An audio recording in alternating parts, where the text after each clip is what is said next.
La Cour militaire de Kinshasa-Gombe a poursuivi lundi 27 juin 2022 à la prison militaire de Dolo l'instruction de la cause auditeur militaire supérieur, ministère public, contre le colonel Kabea Ponyongogi et consorts. Le colonel Kabea, commandant de la 32e brigade de réaction rapide des forces armées de la République démocratique du Congo, basée à Beni, est poursuivi pour avoir ordonné le 13 mars 2021 la sortie d'une jeep avec des caissettes de munitions de guerre du Komambangu pour vendre à l'Institut congolais pour la conservation de la nature. À l'audience du jour, la cour présidée par le colonel magistrat Sangwalumbu Pati a auditionné le capitaine Boda Zini Gabriel qui a avoué avoir gardé chez lui à la maison 4 box de munitions d'armes AK-47, 2 box de munitions d'armes PKM et 2 paires de tenues militaires sur ordre du chef S4 de l'unité, le colonel Zima. Ce dernier, appelé à la barre à son tour, a tout simplement nié les faits. Bien avant, la cour a entendu le prévenu Kambale,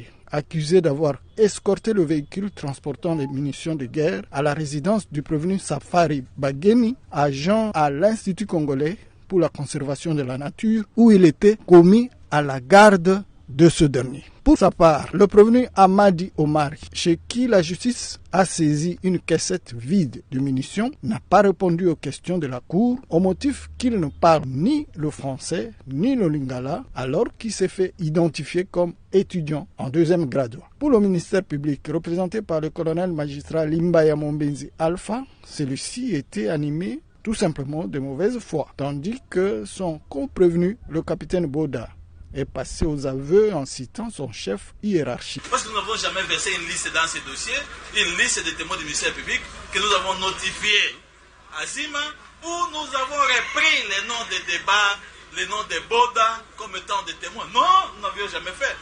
Nous disons qu'il s'agit des aveux qui, M. le Président, sont passés aux aveux et ce sont ces prévenus dans leurs aveux qui citent le prévenu Zima. Mais si Zima nie les faits, M. le Président, c'est son droit. C'est une suite logique des rencontres d'échange que le mécanisme national de suivi de l'accord cadre a initié depuis plusieurs mois avec les partenaires privilégiés de l'accord cadre d'Addis Abeba.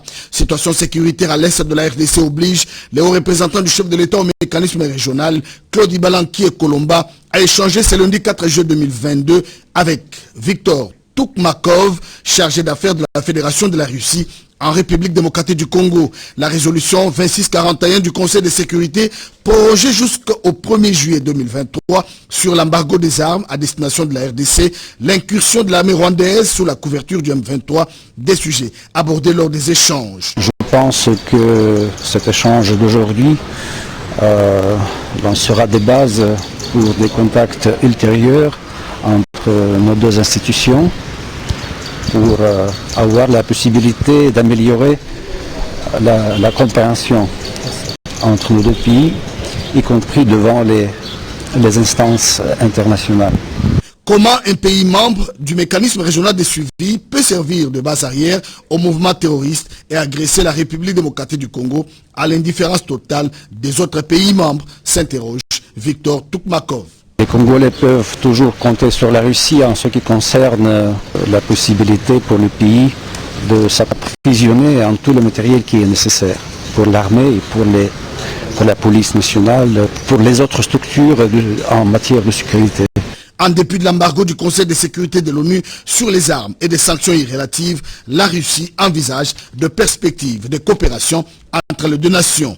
Agression dans l'Est, Karine Rossoki, Miss Indépendance, dédie ses prix à toutes les femmes de l'Est de la République démocratique du Congo et plaide auprès du coordonnateur du mécanisme de suivi de l'accord cadre pour un appui logistique au FRDC afin d'en finir avec ces cycles de violence. À toutes les filles de la RDC, particulièrement celles-là qui sont à l'est du pays, qui vivent maintenant un moment très difficile, même pas maintenant, depuis des années, elles vivent des moments difficiles.